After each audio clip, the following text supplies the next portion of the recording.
Good morning दोस्तों। आज हम लूसेंट का क्लास 21 करने जा रहे हैं। क्लास 21 तक का आपका वीडियो अपलोड कर दिया गया, जो कि प्लेलिस्ट बना हुआ है, आप वहां से देख लीजिए। और ये बीपीएससी और भी कई एग्जाम के लिए काफ़ी महत्वपूर्ण होता है लूसेंट। तो इसको आप डेली कंटिन्यू देखिए और कमेंट एंड सब्सक्राइब शेयर करिए दोस्तों को। और अभी हम बीपीएससी का घटना चक्र भी क्लास कराया जा रहा है, कंटिन्यू कराया जा रहा है। और करंट अफेयर्स भी आने वाले एक आध सप्ताह के अंदर में स्टार्ट करेंगे। तो चलिए आज क्लास 21 करते हैं, भूगोल, जो कि अभी इंडियन ज्योग्राफी चल रहा है।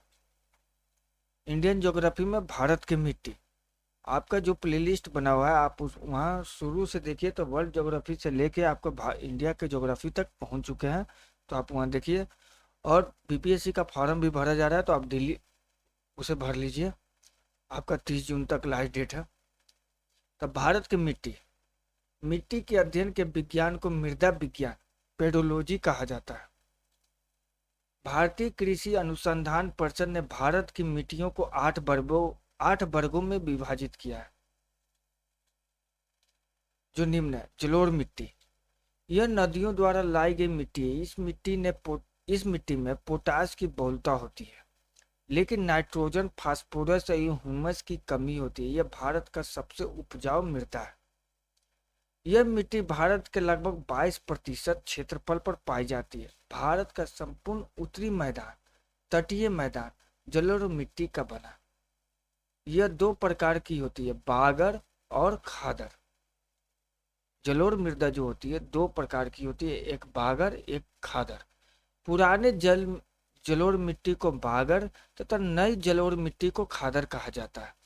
जलोढ़ मिट्टी उर्वरता के दृष्टिकोण से काफी अच्छी मानी जाती है।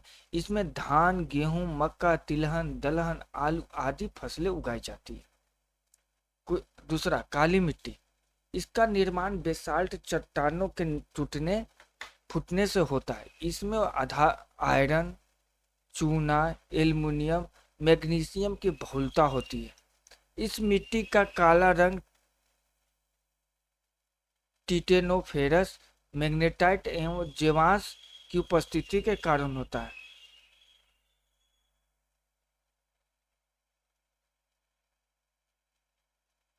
इस मिट्टी में कार्बनिक पदार्थों की अधिकता होती है। इस मिट्टी को रेगुर मिट्टी के नाम से भी जाना जाता है। कपास की खेती के लिए सर्वाधिक उपयुक्त है, अतः इसे काली कपास को मिट्टी भी कहा जाता है। अन्य फसलों में गेहूं, ज्वार, बाजरा आदि को उगाया जाता है। किससे? काली मिट्टी से। भारत में काली मिट्टी गुजरात, महाराष्ट्र, मध्य प्रदेश के पश्चिमी क्षेत्र, उड़ीसा के दक्षिणी क्षेत्र, कर्नाटक के उत्तरी जिला, आंध्र प्रदेश के दक्षिणी एवं समुद्र तटीय क्षेत्र, तमिलनाडु के सलेम, रामनाथपुरम, कोयम्बटूर तथा तिरुनवेली जिलों एवं राजस्थान के बूंदी एवं टोंक जिलों में पाई जाती है। क्वेश्चन नंबर तीसरा, लाल मिट्टी, इसका निर्माण जलवायुविक परिवर्तनों के परिणाम स्वरूप रवेदार एवं कायांतरित सेलों के विघटन एवं वियोजन से होता है। इस मिट्टी में सिलिका एवं आयरन की बहुलता होती है। लाल मिट्टी का लाल रंग लो ऑक्साइड की उपस्थिति के कारण होता है, लेकिन जल योजित रूप में यह पीली दिखाई पड़ती है। यह अम्लीय प्रकृति की होती है। इसमें नाइट्रोजन, फास्फोरस एवं ह्यूमस की कमी होती है। यह मिट्टी प्रायः उर्वरता विहीन बंजर भूमि के रूप में पाई जाती है। इस मिट्टी में कपास, गेहूं, दालें व मोटे अनाजों की कृषि की जाती है। भारत में यह मिट्टी आंध्र प्रदेश एवं मध्य प्रदेश के पूर्वी भाग, छोटा नागपुर के पठारी क्षेत्र, पश्चिमी बंगाल के उत्तरी पश्चिमी जिलों, मेघालय के गारो खासी जयंतिया के पहाड़ी क्षेत्रों, नागालैंड, राजस्थान में अरावली के पूर्वी क्षेत्र, महाराष्ट्र, तमिलनाडु और कर्नाटक के कुछ भागों में पाई जाती है। चूना का इस्तेमाल कर लाल मिट्टी की उर्वरता बढ़ाई जाती है। लेटराइट मिट्टी, इसका निर्माण मानसूनी जलवायु की आर्द्रता एवं शुष्कता के क्रमिक परिवर्तन के परिणाम स्वरूप उत्पन्न विशिष्ट परिस्थितियों में होता है। इसमें आयरन एवं सिलिका की बहुलता होती है। सेलों के टूट फूट से निर्मित होने वाली इस मिट्टी को गहरी लाल लेटराइट, सफेद लेटराइट तथा भूमिगत जलवायु लेटराइट के रूप में वर्गीकृत किया जाता है। गहरी लाल लेटराइट में लौह ऑक्साइड तथा पोटास की बहुलता होती है। इसकी उर्वरता कम होती है, लेकिन निचले भाग में कुछ खेती की जा सकती है। सफेद लेटराइट की उर्वरता सबसे कम होती है और केओलिन के कारण इसका रंग सफेद होता है। भूमिगत जलवायु लेटराइट काफी उपजाऊ होती है, क्योंकि वर्षा काल में लौह ऑक्साइड जल के साथ घुलकर नीचे चले जाते हैं। लेटराइट मिट्टी चाय, इलायची और काजू की खेती के लिए सर्वाधिक उपयुक्त है। देश में मृदा अपरदन और उसके दुष्परिणामों पर नियंत्रण हेतु 1953 ईस्वी में केंद्रीय मृदा संरक्षण बोर्ड का गठन किया गया। मरुस्थल की समस्या के अध्ययन के लिए जोधपुर में central arid zone research institute CAZRI की स्थापना की गई। भारत के कृषि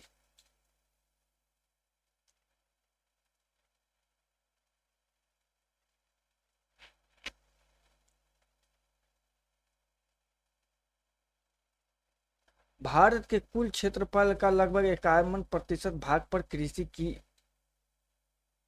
दोस्तों, ये करंट अफेयर से क्वेश्चन पढ़ना सही रहेगा। भारत के कृषि से रिलेटेड इसमें हम करंट अफेयर से करा देंगे लूसेंट। विभिन्न प्रकार की कृषि विधियां। सेरीकल्चर रेशम कीट पालन के लिए उपयुक्त है। एपी कल्चर मधुमक्खी पालन के लिए। पीसी कल्चर मत्स्य पालन के लिए। फ्लोरिकल्चर फूलों का उत्पादन करने के लिए। बीटी कल्चर अंगूर की खेती के लिए। बर्मी कल्चर केंचुआ पालन के लिए। पोमो कल्चर फलों का उत्पादन के लिए। ओलेरी कल्चर सब्जियों का उत्पादन के लिए। हॉर्टिकल्चर बागवानी के लिए। एरोपोटिक हवा में पौधों को उगाने के लिए। हाइड्रोपोनिक्स जल में पौधों को उगाना मृदा रहित कृषि के लिए ये होता है। आप इसे याद करिएगा, ये इससे क्वेश्चन हमेशा एक पूछा जाता है। कृषि से रिलेटेड हम क्वेश्चन करंट अफेयर्स में कराएंगे। चलिए, विभिन्न कृषि क्रांतियां। हरित क्रांति खाद्य उत्पादन से संबंधित है। श्वेत क्रांति दुग्ध उत्पादन से। नीली क्रांति मत्स्य उत्पादन से। भूरी क्रांति उर्वरक उत्पादन से। रजत क्रांति अंडा उत्पादन से।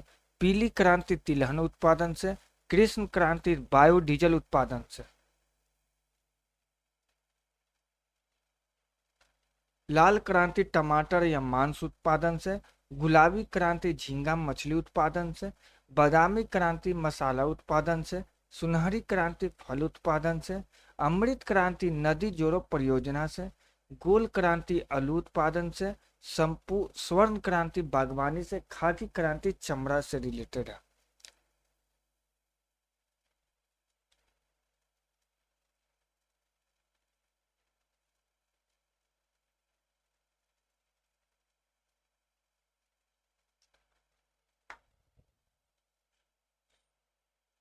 भारत में हरित क्रांति लाने का श्रेय डॉक्टर MS स्वामीनाथन को जाता है। भारत में हरित क्रांति की शुरुआत 1967 से 68 ईस्वी में हुई। प्रथम हरित क्रांति के बाद 1983-84 में द्वितीय हरित क्रांति की शुरुआत हुई, जिसमें अधिक अनाज उत्पादन, निवेश एवं कृषकों को दी जाने वाली सेवाओं का विस्तार हुआ। भारत में श्वेत क्रांति के जनक डॉक्टर V कुरियन को माना जाता है। तेलन प्रौद्योगिकी मिशन की स्थापना 1986 ईस्वी में हुई। भारत उर्वरक उत्पादन एवं उपभोग में विश्व में तीसरे स्थान पर है, जबकि चीन एवं अमेरिका क्रमशः पहले व दूसरे स्थान पर है।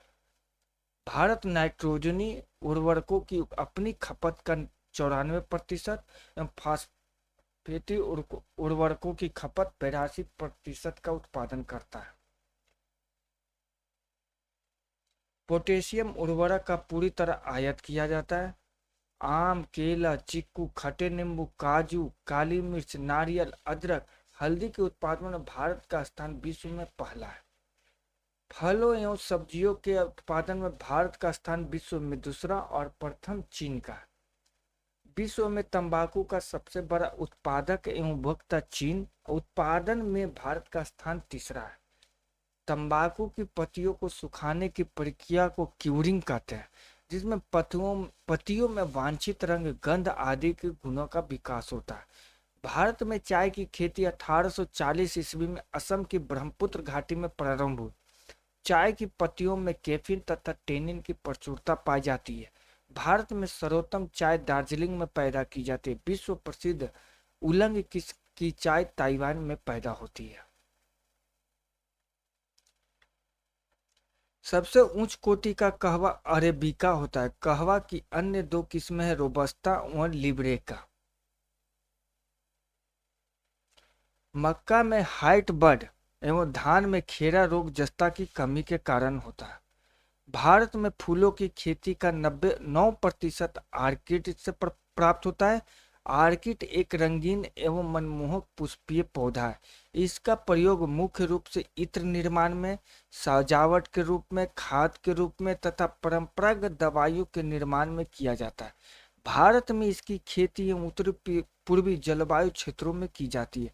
अरुणाचल प्रदेश, सिक्किम और हिमाचल प्रदेश आर्किड की कृषि के लिए उपयुक्त क्षेत्र है।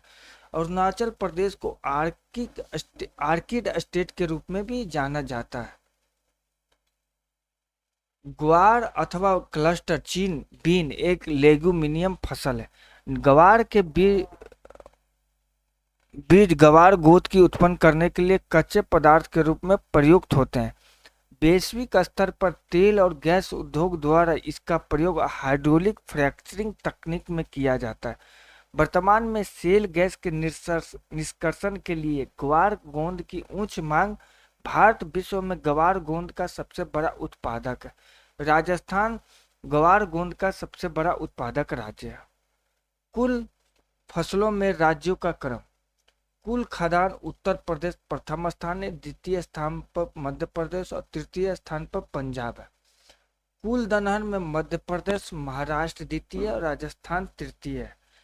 कुल तिलहन में मध्य प्रदेश प्रथम, राजस्थान द्वितीय, महाराष्ट्र तृतीय है। अलग अलग फसलों और राज्यों का क्रम।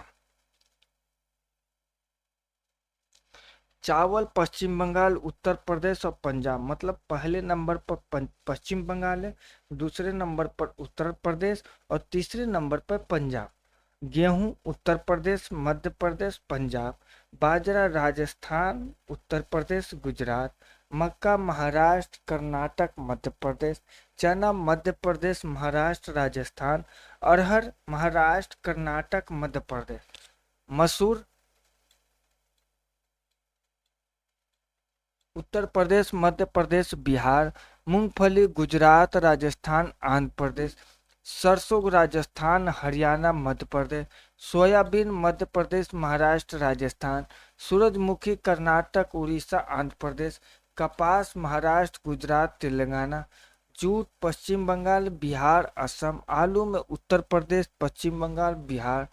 प्याज में महाराष्ट्र, गुजरात, कर्नाटक। गन्ना में उत्तर प्रदेश, महाराष्ट्र, कर्नाटक। कर्नाटक सुपारी एवं कॉफी का सबसे बड़ा उत्पादक राज्य है। नासिक अंगूरों के पैदावार के लिए प्रसिद्ध है। भारत में प्राकृतिक रबर का सबसे अधिक उत्पादन केरल में होता है। आंध्र प्रदेश भारत में सबसे बड़ा मसाला उत्पादक राज्य है। सबसे अधिक मात्रा में केसर जम्मू कश्मीर से प्राप्त होता है। सिक्किम को जैविक खेती करने वाला भारत का प्रथम राज्य घोषित किया गया। अरहर को लाल चना तथा पिजन पी के नाम से भी जाना जाता है। लंबे रेशे वाली अमेरिकन कपास को देश के उत्तर पश्चिमी भाग में नरमा कहा जाता है। कपास पर फूल आने के समय आकाश बादल रहित होता है। नोट: विश्व में लंबे रेशे के कपास का सबसे बड़ा उत्पादक एवं निर्यातक देश यूएसए है। अन्न भंडारण करते समय दोनों में नमी 10% नीचे होनी चाहिए, अन्यथा कीट का प्रयोग भय रहता है। दलहनी फसलों के उत्पादन हेतु कोबाल्ट आवश्यक तत्व है। ऋतुओं के आधार पर फसलों का वर्गीकरण। ये क्वेश्चन का आंसर कल देखते हैं लूसेंट के क्लास में। तो थैंकिंग यू दोस्तों, और चैनल को ज़्यादा से ज़्यादा शेयर करिए, सब्सक्राइब करिए और कमेंट करिए।